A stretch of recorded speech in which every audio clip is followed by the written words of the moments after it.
చూడండి, రాష్ట్రం అంతా కూడా తెలుసు, అటు తెలంగాణ కావచ్చు, ఇటు ఆంధ్ర కావచ్చు, చాలా చోట్ల కూడా బర్డ్ ఫ్లూ జరుగుతుంది.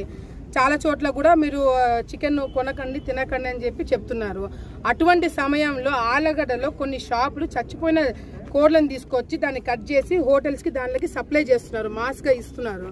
అది ఓపెన్గా ఒక వీడియో రిలీజ్ అయింది.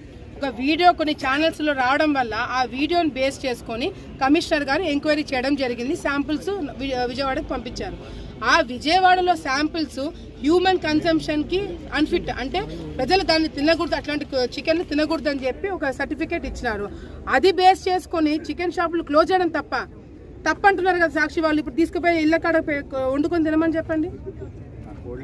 ఆ కోళ్లకు రోగాలు ఉన్నాయి, దాన్ని వండుకొని తినమని చెప్పండి. వాళ్ళు తింటారా? వాళ్ళ ఇంట్లో వాళ్ళ పిల్లలకు పెడతారా? వాళ్ళ ఇంట్లో వాళ్ళ ఆడవాళ్ళకి పెడతారా? బర్డ్ ఫ్లూ ఎఫెక్ట్ ఉన్న నేపథ్యంలో బచ్చాపురం సమీపంలోని రోడ్డు పక్కన చనిపోయిన కోళ్లను పడేస్తున్నారని రోడ్డుపై వెళ్లే వాహనదారులు మరియు స్థానికులు ఆందోళన వ్యక్తం చేస్తున్నారు.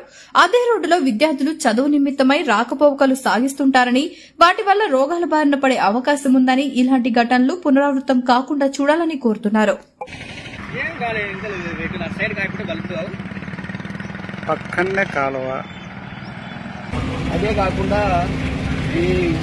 ఇవే చికెన్ సగము ఇవే కోళ్లను సగము డంప్ చేస్తున్నారు, సగం తీసుకెళ్ళిపోతున్నారు. సగం దానికి వైరస్ సోకిన కోళ్లను మళ్ళీ దానిను కట్ చేసి విక్రయిస్తున్నారు.